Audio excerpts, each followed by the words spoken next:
अथ चतुर्थोऽध्यायः। ॐ कालाभ्रामां कटाक्षैररिकुलभयदां मौलिबद्धेन्दुरेखां शङ्खं चक्रं कृपाणं त्रिशिखमपि करैरुद्वहन्तीं त्रिनेत्रां सिंहस्कन्धादिरूढां त्रिभुवनमखिलं तेजसा पूरयन्तीं ध्यायेद्दुर्गां जयाख्यां त्रिदश परिवृतां सेवितां सिद्धिकामैः। ॐ ऋषिरुवाच शक्रादयः सुरगणा निहतेति वीर्ये तस्मिन् दुरात्मनि सुरारिबले च देव्या तां तुष्टुवप्रणतिनं ऋषिरो धरांसा वाग्विप्रहर्षपुलको गमचारुदेहा देव्यायया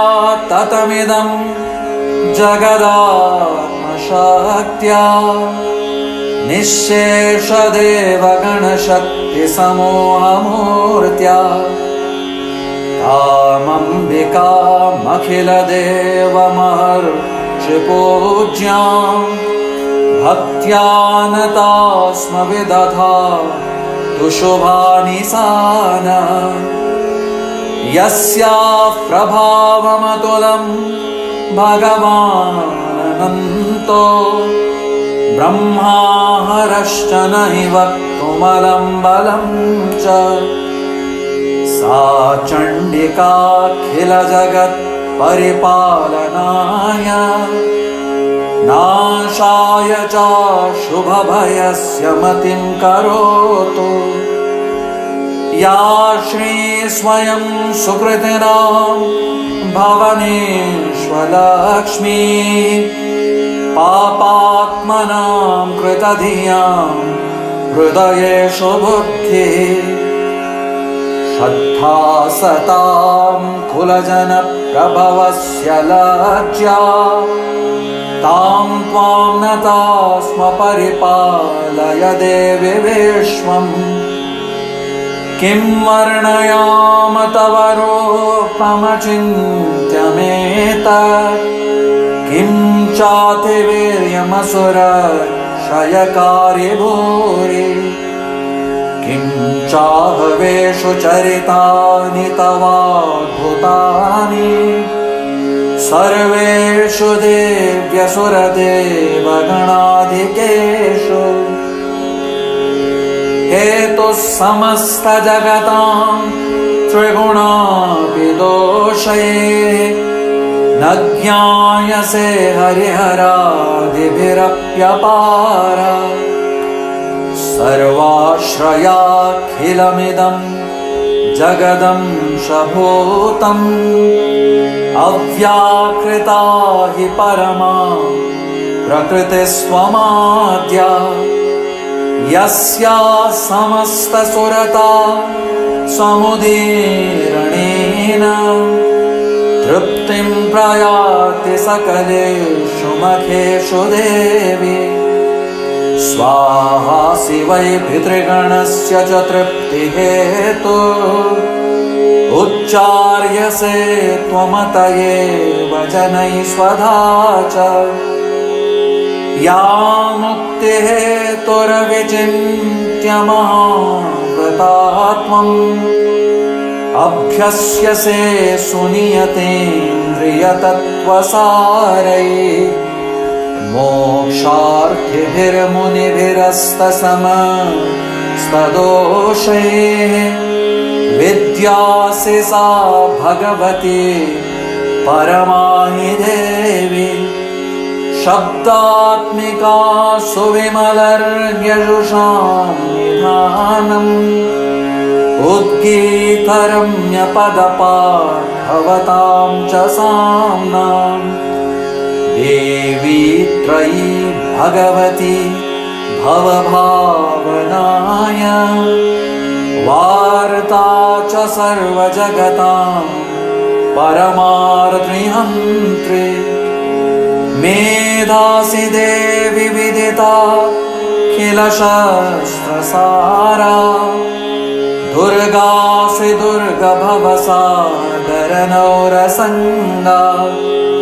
श्रीकैटभारि हृदयै ककृताधिवासा गौरी त्वमेव शशिमौलिकृतप्रतिष्ठा ईषत्सहासममलं परिपूर्णचन्द्र बिम्बानुकारिकनकोत्तमकान्तिकान्तम् अत्यद्भुतं प्रहृतमात्तरुषा तथापि वक्त्रं विलोक्य सहसा महिषासुरेण दृष्ट्वा तु देवि कोपितं भ्रुकुटीकरालम् उद्यच्छशाङ्कसदृशच्छविन्यसद्य प्राणान् मुमोच महिषस्तदतीव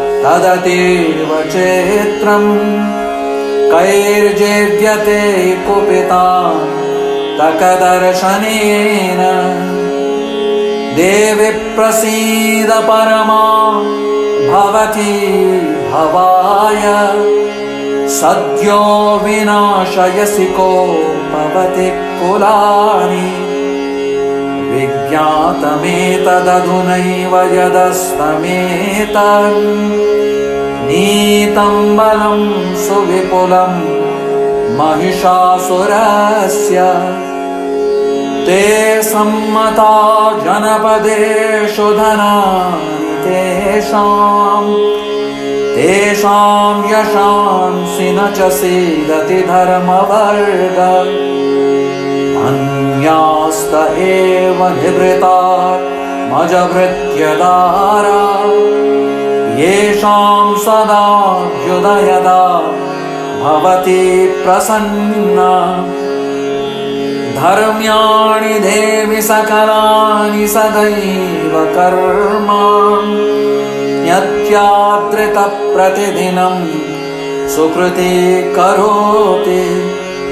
स्वर्गं प्रयाति च ततो भवति प्रसादा लोकत्रयेऽपि फलदा ननु देवि तेन दुर्गे स्मृता हरसि भीतिमशेषजन्तो स्वस्यै स्मृतां मतिमतीव शुभां ददासि दारिद्र्यदुःखभयहारिणिका त्वदन्या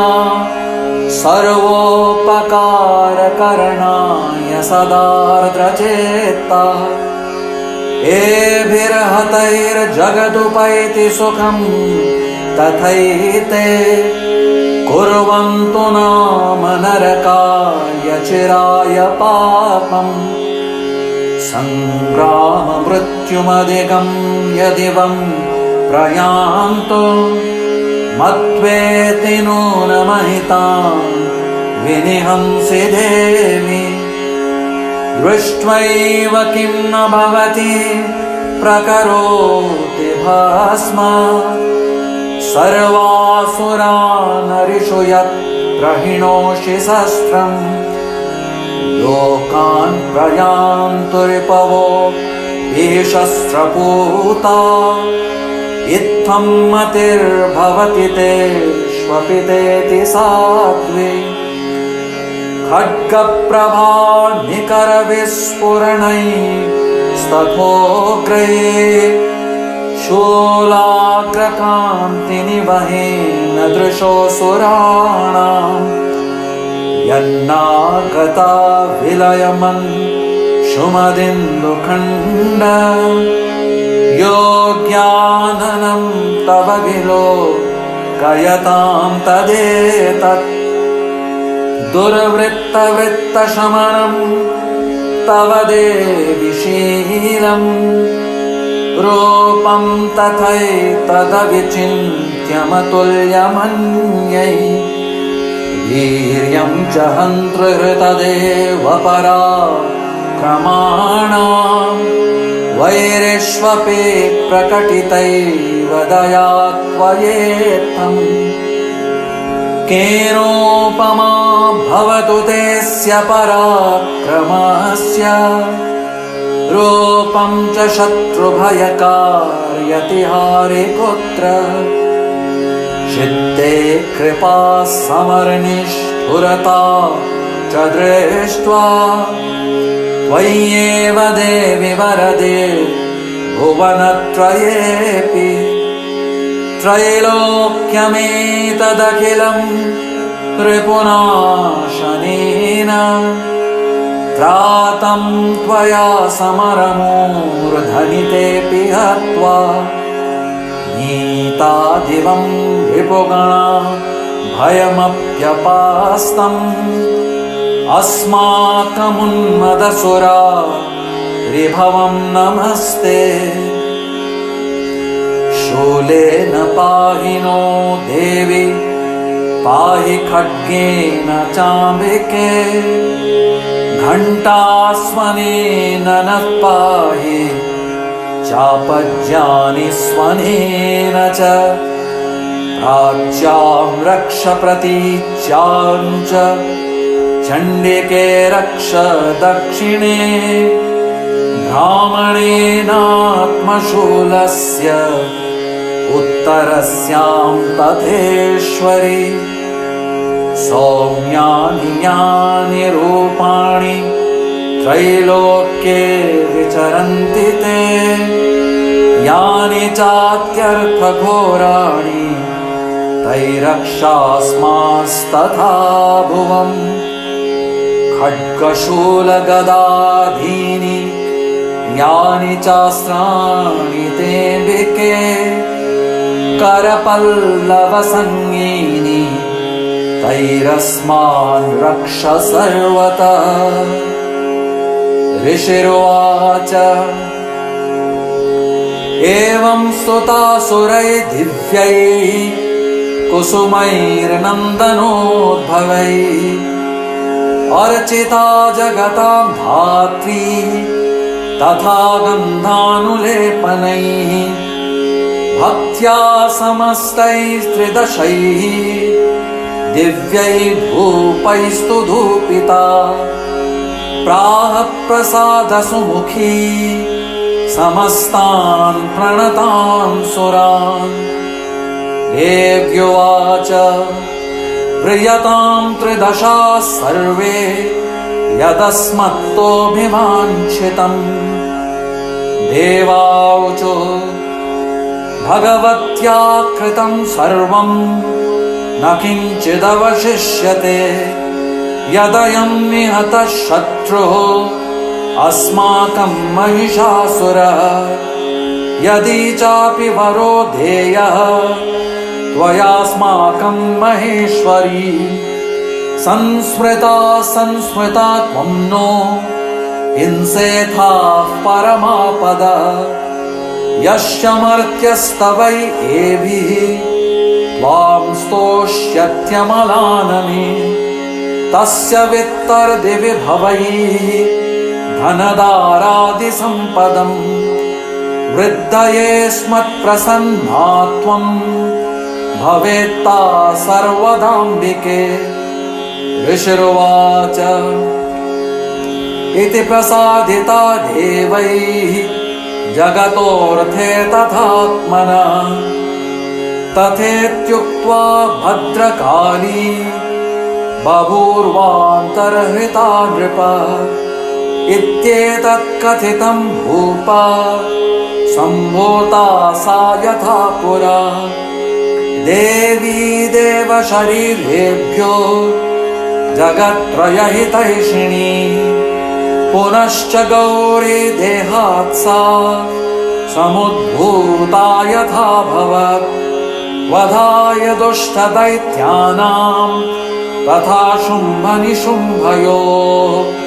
रक्षणाय च लोकानां देवानामुपकारिणी तच्छृणुष्व मया ख्यातं यथावत् कथयामि ते ह्रीं ॐ इति श्रीमार्कण्डेयपुराणे सावर्णिके मन्वन्तरे देवी महात्म्ये शक्रादिस्तुतिर्नाम चतुर्थोऽध्यायः।